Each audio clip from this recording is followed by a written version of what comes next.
Photographic recording of the results of offensive bombardment long has been among the chief objectives of the United States Air Force. Such reconnaissance recorded the progress and historic achievements of our nation's air arm in World War II, from the jungle beaches of Leh and Salamau to the cities of Hitler's Germany, from targets in Italy and occupied France to the homeland of Japan, where the knockout punch was delivered by atomic weapons. The peacetime operations of the Air Force are as important as the assignments it drew in the global warfare of the past. Here at Eniwetok Atoll, the Air Force is given another top-drawer assignment: participation in the detonation of 3 new and untested atomic bombs. Here in the remote South Pacific, this extensive, highly secret project will be known as Operation Sandstone. Early in the planning phase, Lieutenant General John E. Hull, Joint Task Force 7 Commander, confers with Major General William E. Kepner, Deputy Task Force Commander and Commander of Air Force Operations. Brigadier General David Ogden, Commanding General of the Engineers assigned to the project, points out the geographic relationship of the test islands surrounding the Eniwetok Lagoon. The main base of operation in the atoll, Eniwetok Island itself, Parry, the site of the firing and timing station, Runnet, where Z-blast will be detonated, Aoman, Y-blast Island, and Enderby, site of X-blast, first of this big 3 to be activated. On a coral shoal in the lagoon waters, a photographic tower will be constructed. From this shoal tower, remotely controlled cameras will record X-ray blasts on Enderby, yoke detonation on Aoman, and the explosion of Zebra bomb on Runnet. Following the planning phase, construction on the shoal tower is completed, and Army engineers, together with civilian construction units, continue with work on the zero and photo towers erected on land sites. All this activity was carried out under the constant press of time. One important time saver was the small L-5 liaison aircraft. These planes rendered invaluable service in the inter-island transport of key personnel and light equipment used in the completion of primary construction within the rigid time schedule. With the completion of the initial construction phase, the air fleet converges in force at the test area. Vital scientists and couriers, special observers, and key military personnel were all regular passengers of these aircraft. Among the first arrivals was Brigadier General Paul T. Cullum, charged with all photography on this project.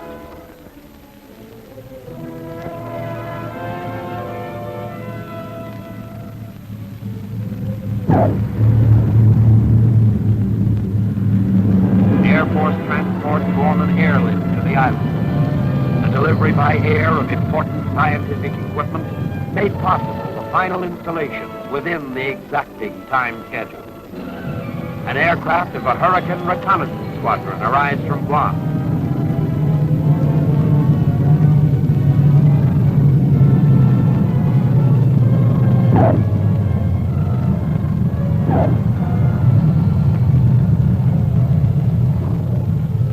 These and other long-range aircraft will be based here at nearby Kwajalein Island because of the longer runways and superior operational facilities. Photographic aircraft, veterans of atomic reconnaissance on Operation Crossroads, arrive on schedule.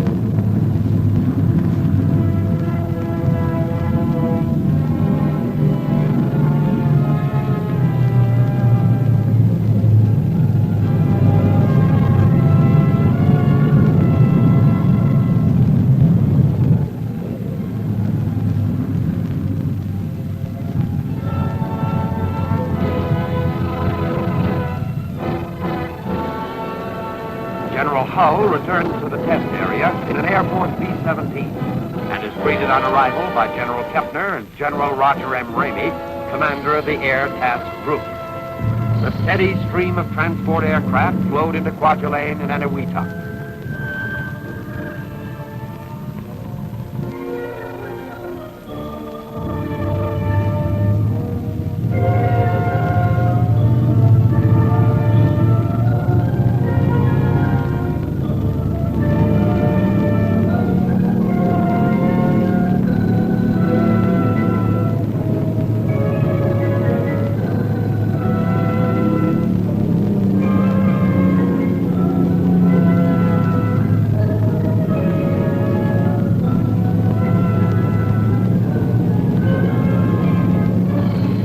the arrival of the drone units, the air echelon is complete.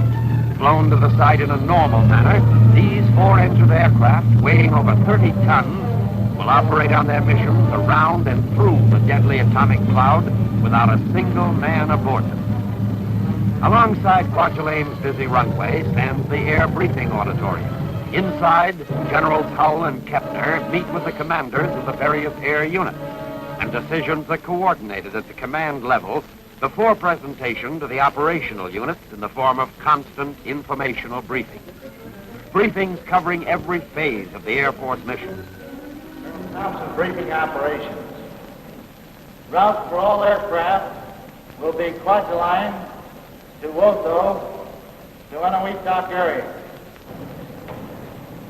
Colonel Cody, briefing radiological. Aboard each aircraft in this operation will be a qualified radiological defense officer. He will be equipped with instruments capable of detecting and measuring radiation.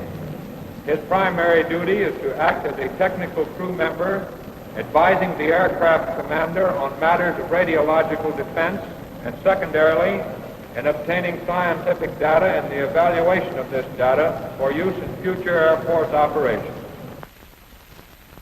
Time of detonation, a brilliant flash will occur. This flash has been estimated by some to be from 10 to 30 times the brilliance of the sun. The burst will be instantaneous, and the brilliance does not persist.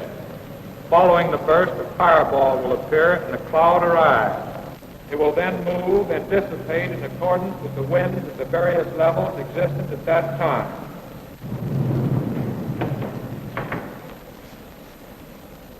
Major Frank, briefing, communication. Your attention is invited first to the call sign panel to my extreme right. You will notice there the call signs for the various units and for the individuals concerned on the mission. There's a call sign for General Ramey, Bolivar, call sign for the flagship, Big Ben. However, if you wish to get the flagship commander, Commander Air Forces, General Kepner, you would call Big Ben himself. The different units have their own call signs. Harrow for the drones, etc. And then we have for the radiological experts, Dangerous Dan. Our outstanding call sign, you might say, is for the time signals. The time signals broadcast from Parry Island, broadcast under the name of Baggy Pants. One caution in regard to the time signals. They are not broadcast continuously as a time signal might be picked up over the Washington station. They are an actual voice broadcast, at which time the man will say, fraternity, that's the call sign for all aircraft and units in 7th Joint Task Force 7. Fraternity, this is Baggy Pants, stand by for hack at 10 minutes until H hour, at which time he will count off and a gong will sound prior to the actual time signal. Then there will be silence until the next time signal, according to the schedule as listed in SANCOM. Major Gazzaniga, briefing for weather. Synoptic situation. The air mass below 10,000 feet is unstable, therefore conducive to cumulus development and scattered rain showers. The upper air pattern indicates a trough condition exists. So go the briefings. Each one is ended by an important warning. Many of us will have access in varying amounts to information that may be useful to unfriendly powers if made available to them. Suffice it to say that where competent authority has determined that information should be classified, it is our individual responsibility to prevent such information from falling into enemy hands. Meanwhile, weather reconnaissance aircraft continue their constant search for meteorological data. These crews range over hundreds of thousands of miles of trackless ocean in a never-ending quest for information on the restless movements of the upper air masses. This important information, vital to the entire operation, is made available to all task groups by means of the tightly knit Air Force communication system. An unmanned drone plane takes off.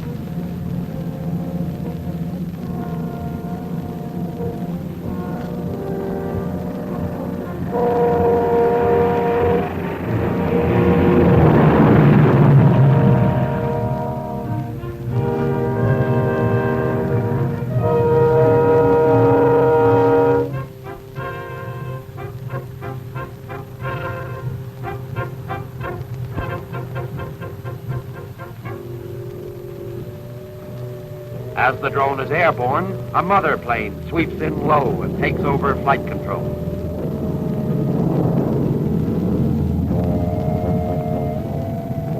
A master mother is always available to assume operation of the drone in the event of any malfunction in the control plane.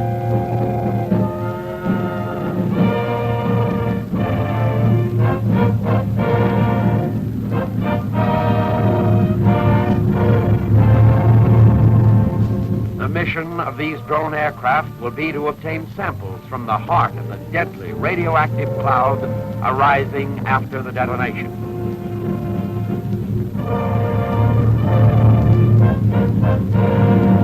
Years of research in the remote control of unmanned aircraft are represented in the successful electronic operation of this great four-engine airplane. The pilot of the drone rides in the nose of the control plane. By means of a television system, he checks the drone instrument panel and maintains control through the highly complex electronic impulse circuit.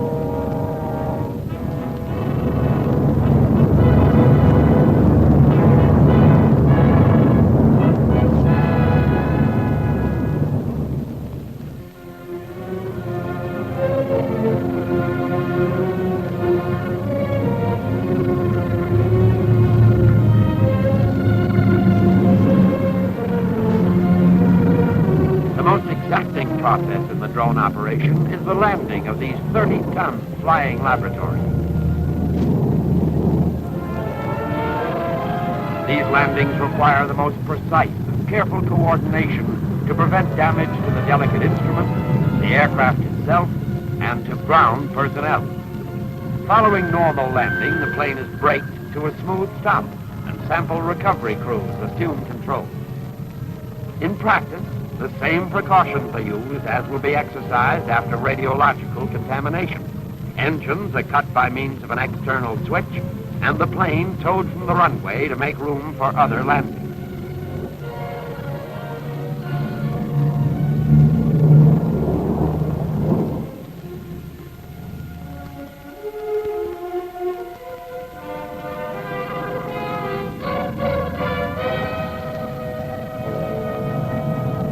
Tests are made on the effectiveness of a new emergency arresting system. The plane comes in at approximately 100 miles per hour, touches down, and rolls freely, without the application of brakes, to the far end of the runway.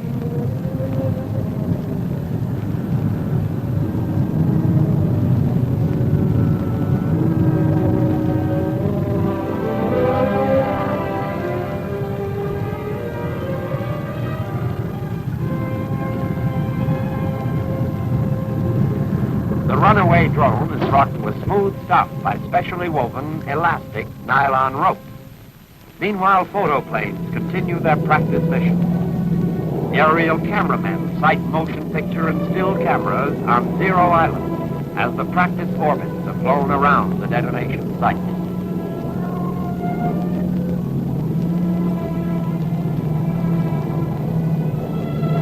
Concurrent with flight operations, the Air Force ground crews are faced with an endless program of maintenance and repair. The success of the Air Force mission is dependent on the traditional skill and ability of these men to prevent the malfunctions of equipment.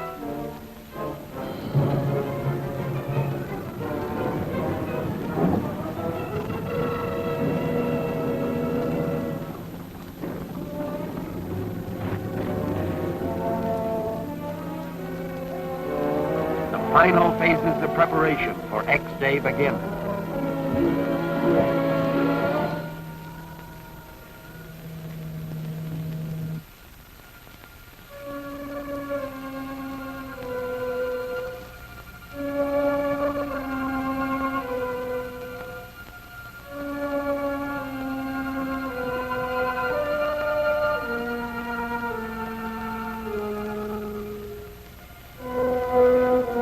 Local weather forecasts assume major importance.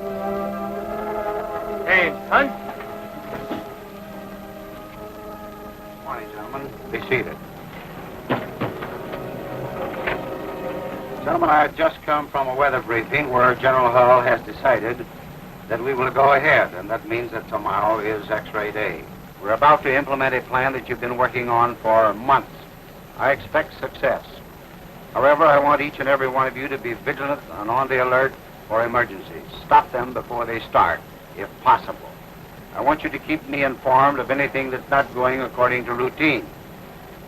Drills, is everything all set? Yes, sir. We're ready.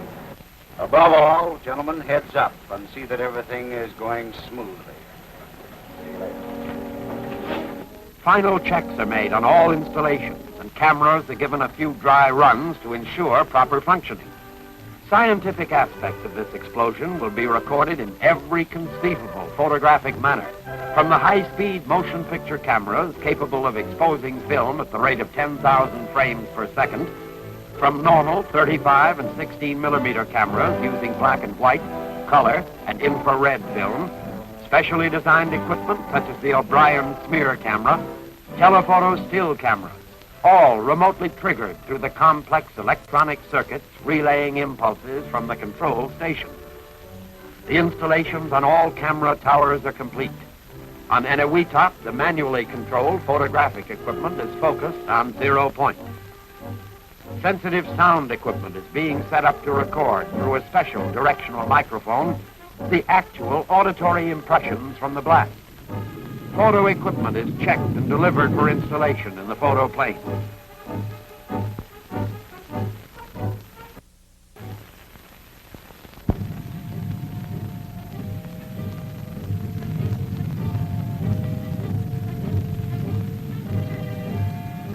Replacing the machine guns and the turrets and blisters throughout the plane are motion picture cameras capable of recording every aspect of the forthcoming detonation. As huge lenses are thrust through the observation ports, the planes appear to have 100 eyes, an illusion which approaches reality, for through these lenses will pass a lasting impression of the devastating power of the atomic bomb. These camera eyes will circle high above 0 point, some directly over the blast. Plans and preparations have been completed. The Air Force is ready. Takeoff times are announced. The tension begins to increase. Now the tedious practicing will pay off. The operational plan specifies a predetermined position in the orbit for each of these aircraft. Only through familiarity with procedure can this be possible. Familiarity with procedure becomes doubly imperative when the unknown potential of this atomic bomb is to be tested in the pre-dawn darkness, where course and relative position can be determined only by instruments.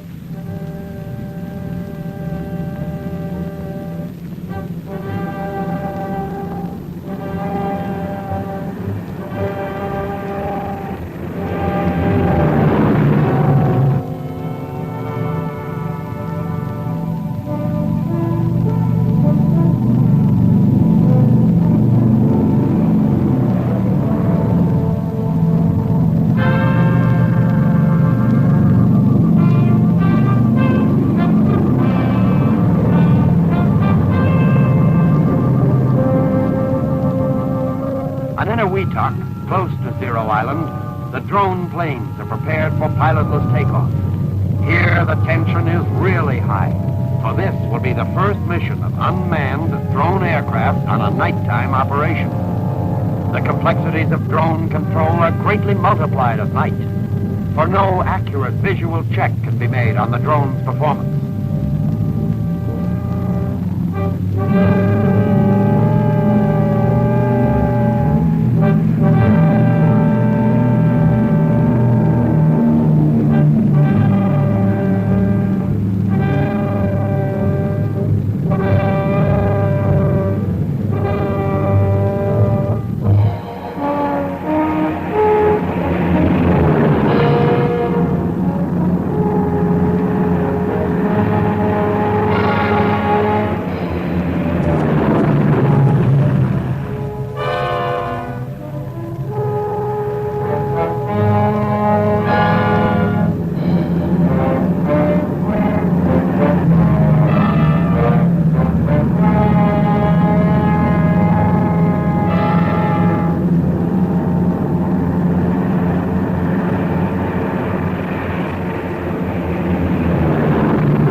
planes are on station.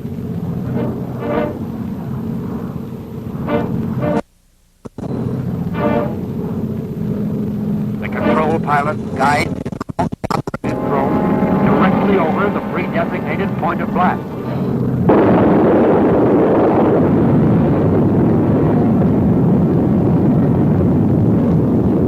Dawn breaks and reveals the deadly radioactive atomic cloud.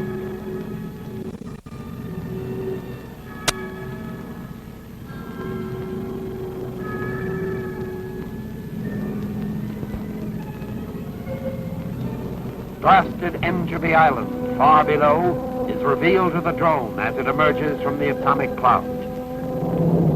Cloud trackers are already on their station around the cloud, plotting its course and size, making observations of contaminated air, standing by to warn ground stations should the radioactive mass change its course to pass over occupied zones. The RadSafe monitor keeps the aircraft at a safe distance. As the cloud lifts, the survey plane sweeps low over the radioactive crater. Monitors take accurate radiological readings of the most contaminated of the blasted areas. Back in the control room, the shifting pattern of all aircraft is plotted for General Kepler.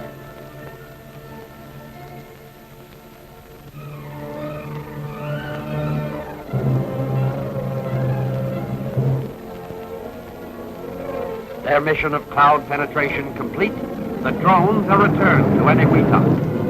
Air control is relinquished to the ground crews.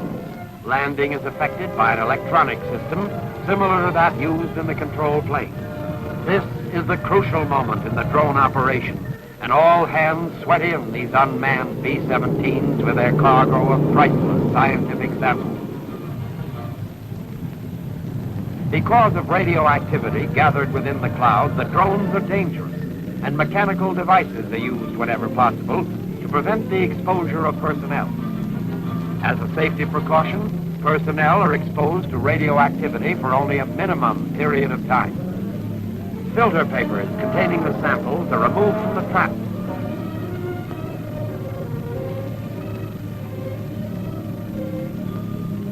After packing in lead containers, they're prepared for air shipment to laboratories within the United States. After removal of the samples, the drones are decontaminated with a special cleansing solution. Photo planes return with their valuable records of the world's 6th atomic explosion.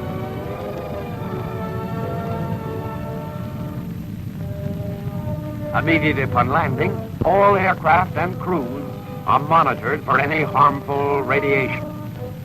As the last photo aircraft returns, the air operation for X-Day is reaching its final phase.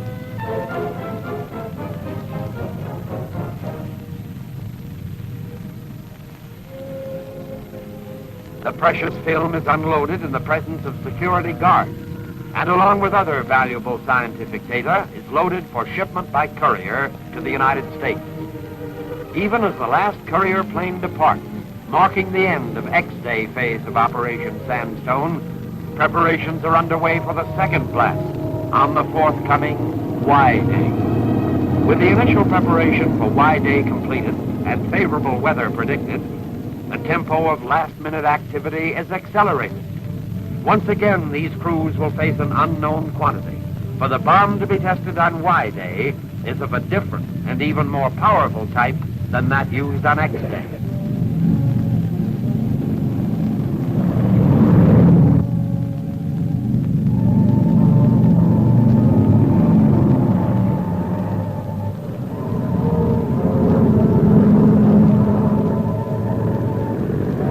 Y-Day, 0 hour.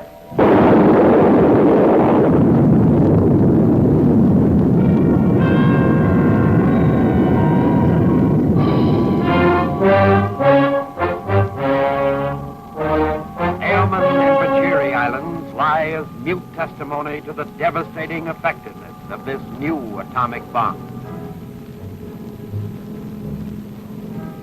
I could go on and tell you about this, but I'd rather have you see the actual setup. This is a sound test just before Zebra Day. There's about 1,800 minus Zebra Day. The camera is set up on Perry Island Tower. The sound test will be shot tomorrow morning. This is exactly the same position the camera will be in. This will give you an idea of the position the tower was in before the blast. The sound will be about 22 seconds after the blast is shown on the screen.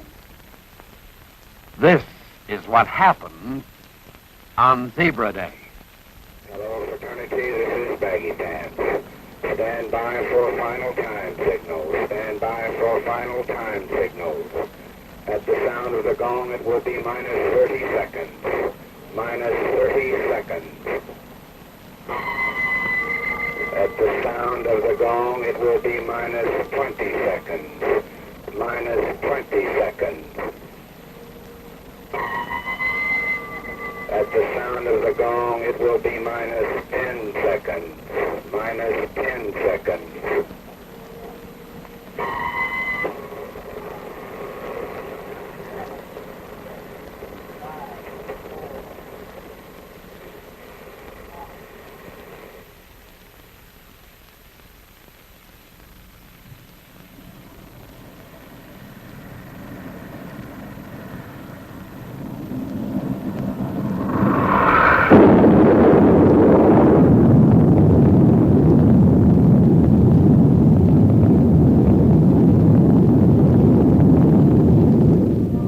Pictures you have just seen are a grim warning of what the next war, if it should ever come, God forbid, can be like.